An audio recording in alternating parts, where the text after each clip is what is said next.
La Voix des possibles, une émission du révérend pasteur Alessandro Tossa. Jésus a entendu tous ces gémissements, toutes ces lamentations, il les a entendus. C'est pourquoi il m'envoie vers toi pour te porter son message. Ne crains pas, crois seulement. La Voix des possibles, l'émission par laquelle l'impossible de votre vie se transforme en possible. La Voix des possibles, c'est tous les mardis à 21h30 sur la télé évangélique. En ce moment même que tu m'écoutes, tu verras la présence de Jésus-Christ dans ta vie. Reçois ta guérison, tout simplement. Maintenant, au nom de Jésus. Suivez et soyez toujours connectés à Christ pour la transformation de votre vie. Béni soit Dieu qui, une fois encore, nous donne l'occasion. C'est toujours une occasion que Dieu nous donne de partager la parole de Dieu. Et nous sommes reconnaissants à Dieu. Et nous sommes reconnaissants à Télé Évangélique pour ce travail qu'il fait pour que les gens puissent entendre la parole de Dieu. Que le nom de Dieu soit béni et que Télé Évangélique soit béni. Ce jour, nous allons lire dans Josué le chapitre 22 à partir du verset 4 jusqu'au verset 8. Et ça dit ceci. Maintenant que l'Éternel, votre Dieu, a accordé du repos à vos frères, comme il leur avait dit, retournez et allez vers vos tentes dans le pays qui vous appartient et que Moïse, serviteur de l'Éternel, vous a donné de l'autre côté du Jourdain. Ayez soin seulement d'observer et de mettre en pratique les ordonnances et les lois que vous a prescrites Moïse, serviteur de l'Éternel. Aimez l'Éternel, votre Dieu, marchez dans toutes ses voies, gardez ses commandements, attachez-vous à lui et servez-le de tout votre cœur et de toute votre âme. Et Josué les bénit et les renvoya et ils s'en allaient vers leur tente. On va s'arrêter là. Après plusieurs années dans le désert, les enfants d'Israël arrivent au pays promis. Et il fallait le conquérir. Et après plusieurs batailles, ils avaient acquis des territoires. Et il fallait maintenant procéder au partage du pays par tribu. C'est ainsi que les tribus de Ruben, de Gad et la demi-tribu de Manassé avaient reçu leur part de l'autre côté du Jourdain. De l'autre côté du Jourdain. Ils avaient reçu leur part de l'autre côté du Jourdain. Mais les Rubénites et les Gadites, avec l'autre moitié de la tribu de Manassé, doivent aider le reste des tribus d'Israël à rentrer en possession de leur part, puisqu'il reste des territoires à conquérir. Ce que les Rubénites et les Gadites et avec la demi-tribu de Manassé avaient fait. Maintenant que toutes les tribus restantes se sont installées, ils devaient retourner dans leur possession parce qu'ils étaient les premiers à prendre leur part. Ils devaient retourner dans leur possession. Et c'est là que Josué, serviteur de l'Éternel, leur avait prodigué des conseils. Et ces conseils comportent 6 éléments que les Rubénites, les Gadites et la demi-tribu de Manassé devraient pratiquer afin d'avoir une vie paisible, une vie de tout repos dans leur territoire. Puis, Josué lui-même va apporter le 7e élément, toujours pour une vie paisible, heureuse à l'orient du Jourdain. Et moi, j'ai appelé ces éléments, ces 7 éléments, je les ai appelés les piliers. Des piliers. C'est pourquoi nous parlerons brièvement de ces 7 piliers. Et le sujet que nous allons partager est intitulé « Les 7 piliers d'une vie paisible ». Dans le verset 5, nous trouvons 6 piliers d'une vie paisible. Premier pilier, ayez soin d'observer et de mettre en pratique les ordonnances et les lois. Mettre en pratique les ordonnances et les lois. La parole de Dieu. Le croyant qui veut jouir d'une vie paisible doit connaître la parole de Dieu. Je répète et je dis, le croyant qui veut vivre une vie paisible doit connaître la parole de Dieu. Et il ne faut pas la connaître seulement ne suffit pas, mais il faut la mettre en pratique si nous voulons jouir d'une vie paisible. Josué connaît le secret. Quand lui devait prendre la direction, Dieu lui disait dans Josué le chapitre 1, le verset 8, que ce livre de la loi ne s'éloigne point de ta bouche. Médite-le jour et nuit pour agir fidèlement selon tout ce qui est écrit. Car c'est alors que tu auras du succès dans tes entreprises, c'est alors que tu réussiras. Le succès et la réussite sont dans la parole de Dieu. Et l'apôtre Jacques, après avoir exhorté les gens, les chrétiens, à mettre en pratique la parole de Dieu, il va leur dire, il va ajouter ceci.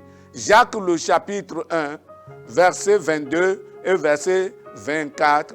Mais au verset 25, il dit ceci. Celui qui aura plongé les regards dans la loi parfaite, la loi de la liberté, et qui aura persévéré, n'étant pas un auditeur oublieux, mais se mettant à l'œuvre, celui-là sera heureux dans son activité. La parole de Dieu. La réussite et le succès se trouvent dans connaître, retenir et mettre en pratique la parole de Dieu. Connaître, retenir et mettre en pratique la parole de Dieu. Aujourd'hui, beaucoup de croyants négligent la parole de Dieu. Beaucoup de chrétiens ne connaissent pas la parole de Dieu. Beaucoup sont des auditeurs oublieux. Beaucoup sont des dormidors. Des dormidors. Ils dorment. Ils peuvent danser, ils peuvent jacasser. Gloire à Dieu, alléluia. Mais quand la parole de Dieu vient, quand la prédication vient, ils ne tiennent pas une minute, ils commencent par dormir. Ils ne restent jamais en éveil lors des enseignements et des prédications. Comment voulez-vous réussir? Beaucoup sont des bavards. Ils bavardent, critiquent même les prédications. Ils dérangent les autres puisqu'ils cherchent des clients avec qui ils vont bavarder pendant qu'on est en train de prêcher. La parole de Dieu dit, si vous voulez réussir, mettez en pratique la parole de Dieu. Donnez à la parole de Dieu la place qu'il faut. Donnez à la parole de Dieu la place qu'il faut dans votre cœur. Oui, dans votre cœur. Ceux qui le font déjà, gloire à Dieu. Persévérez dans votre conduite.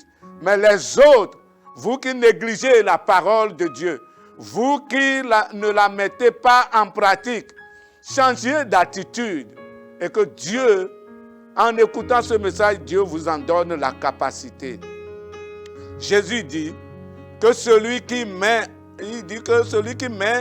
en pratique la parole de Dieu a bâti sa maison sur le roc. La pluie, les torrents, les vents ne peuvent pas la détruire. Matthieu 7, 24. Bâtissez votre maison sur le roc. Mettez la parole de Dieu en pratique. Deuxième pilier, Aimez l'Éternel Dieu. Jésus dit, aimez l'Éternel, c'est le premier et le plus grand commandement. Matthieu, le chapitre 22, le verset 38. Dieu doit être le premier objet de votre amour. Si tu es enfant de Dieu, l'enfant de Dieu doit aimer Dieu plus que toute autre chose. Mais est-ce que c'est le cas dans notre cœur? Qu'est-ce que nous aimons le plus?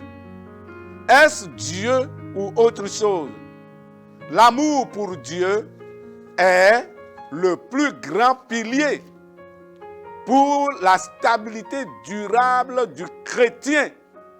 Si vous voulez une stabilité durable dans votre vie, aimez Dieu plus que tout, de tout votre cœur, de tout votre esprit, de toute votre âme, de toute votre force. Il a lieu de sonder nos cœurs. Si nous n'aimons pas Dieu, sondons notre cœur. Gloire à Dieu, si nous aimons Dieu plus que tout. Gloire à Dieu, si vous aimez Dieu plus que tout, persévérez. Mais si ce n'est pas le cas, il faut changer aujourd'hui. Troisième pilier. Le troisième pilier, c'est marcher dans toutes ses voies. Dans le monde, il y a plusieurs voies. Il y a par exemple la voie des moqueurs, la voie des méchants. Il y a plusieurs voies. Mais il y a aussi les voies de Dieu.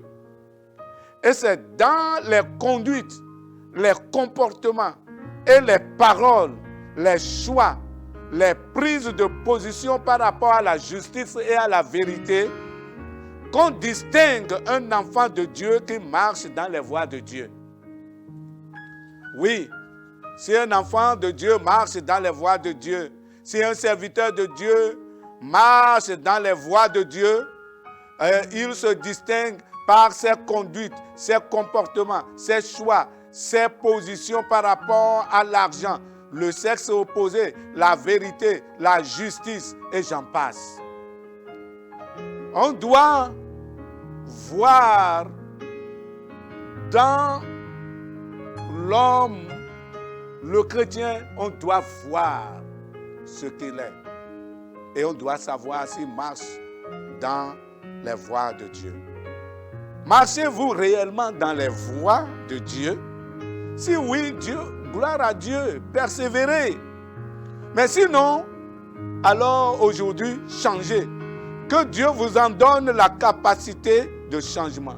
Psaume 128, verset 1 dit, « Heureux tout homme qui marche dans ses voies, qui marche dans les voies de Dieu. » Amen. Si vous voulez le bonheur et une vie paisible, marchez dans les voies de Dieu.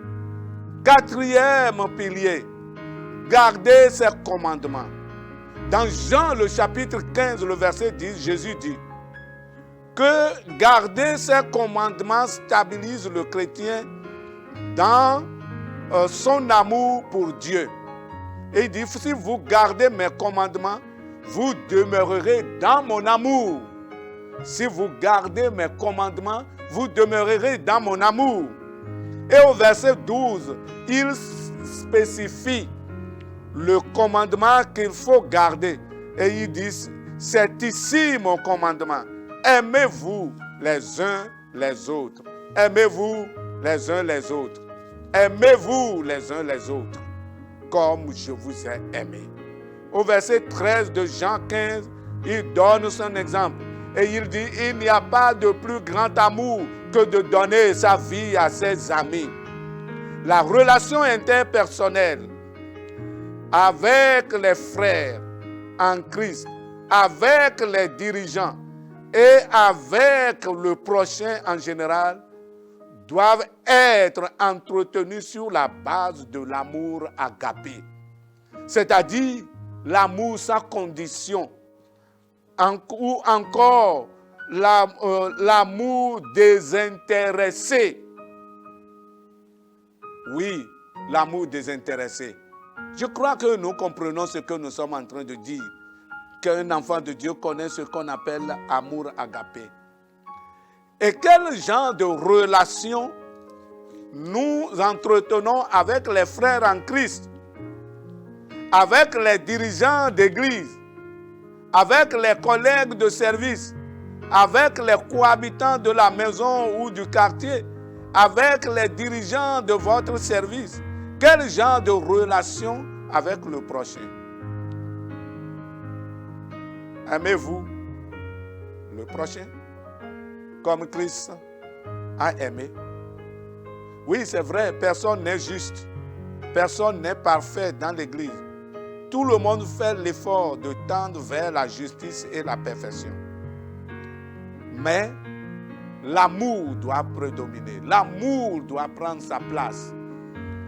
L'amour doit diriger nos relations. C'est ça ce que Jésus a dit. Il a ramené le plus grand commandement dans lequel se trouvent tous les autres commandements. Que l'amour agapé revienne dans l'Église. Aujourd'hui, on constate dans l'Église beaucoup de heurts, beaucoup d'incompréhension, beaucoup de bagarres, de querelles, de rancunes entre les frères, même entre les serviteurs de Dieu, même entre les chrétiens dans l'Église, entre les chrétiens et les dirigeants. Il y a des litiges, il y a des querelles. Et on se demande, mais où est-ce qu'on est? Qu'est-ce que nous faisons de la parole de Dieu? Gardez les commandements. Et le commandement, aimez-vous les uns les autres comme je vous ai aimé. C'est ce que Jésus-Christ dit. 5e pilier, attachez-vous à lui. C'est ce qu'il dit, c'est ce qu'il dit, Josué dit. S'attacher à Dieu.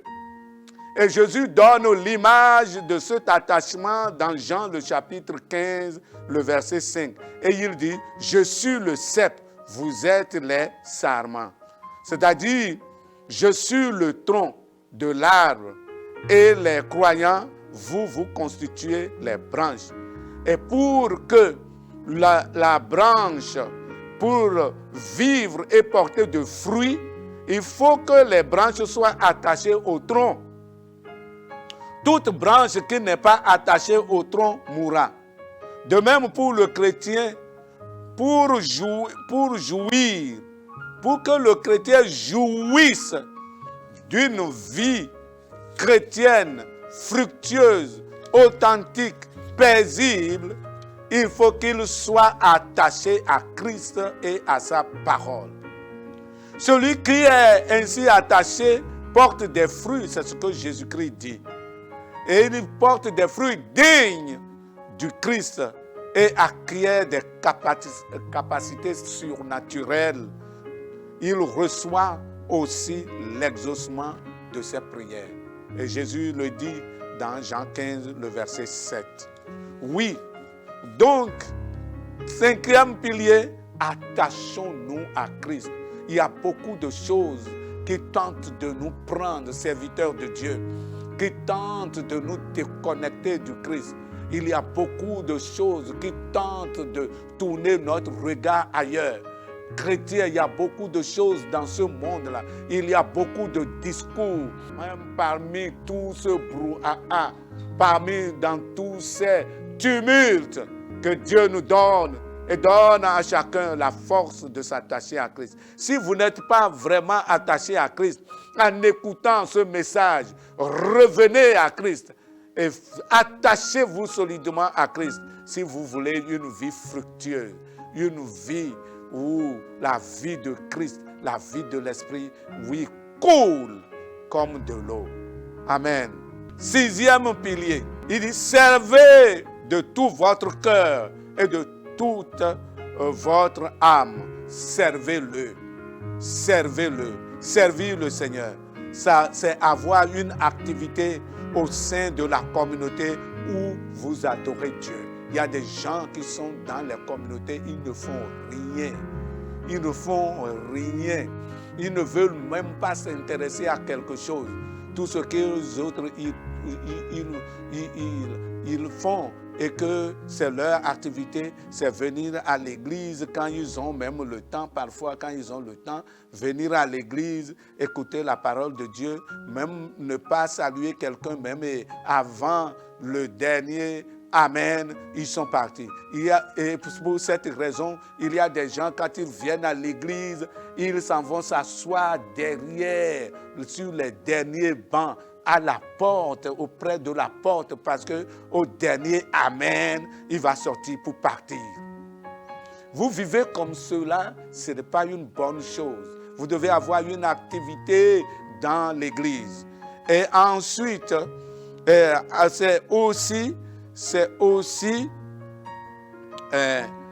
servir le Seigneur, c'est aussi participer à la réalisation de la grande commission. De la grande commission. Amen. De la grande commission. L'évangélisation. C'est aussi participer à l'évangélisation. Servir le Seigneur, c'est aussi faire efficacement avec sérieux, zèle et enthousiasme son travail professionnel. Qu'on soit à son propre compte ou, n'est-ce pas, employé à quelqu'un, il faut faire votre travail avec zèle, avec sérieux et avec enthousiasme. Et c'est comme ça qu'on sert le Seigneur. Même dans l'exercice de son activité, on est en train de servir le Seigneur. C'est participer, comme je l'ai dit, à la grande commission, l'évangélisation. C'est témoigner Christ soi-même, le témoignage personnel. Servir le Seigneur, c'est aussi participer à l'envoi de missionnaires. Servir le Seigneur, c'est intercéder en faveur des autres. Servir le Seigneur, c'est intercéder en faveur de sa nation et ses dirigeants. Servir le Seigneur, c'est aussi intercéder en faveur de son pasteur. Servir le Seigneur, c'est aussi entretenir et bien diriger dans l'amour sa femme et ses enfants, ou son mari et ses enfants. Et la liste continue. Servez le Seigneur. Faites, n'est-ce pas, dans votre communauté, faites quelque chose. Et exercez votre métier avec zèle. Quelle attitude, frère, avez-vous envers l'évangélisation, envers le travail, le témoignage personnel, envers l'envoi de missionnaires? Intercédez-vous pour les autres, votre nation et ses dirigeants? Si oui, gloire à Dieu. Persévérez. Mais sinon, changez de comportement et que Dieu vous en donne les capacités. 7e pilier, pour la vie de repos de tous côtés, c'est et Josué les bénit. Verset 6 et le verset 7. Et Josué les bénit. Les bénédictions du dirigeant que Dieu a placé à la tête de son peuple sont très importantes. Elles ne sont pas à négliger, ni à bafouer, ni les boycotter. Des chrétiens s'érigent en ennemis de leurs dirigeants. Sachez que le dirigeant, soit le pasteur, apôtre, évangéliste, prophète, etc., a reçu l'onction de bénir. Et il bénit. Et Dieu entérine ce qu'il dit. Et ça s'accomplit. La bénédiction du dirigeant de l'Église est importante. Ce n'est pas à négliger. Josué les a bénis et a dit sur eux tout ce qu'ils doivent, ils vont recevoir quand ils seront dans leur part de territoire.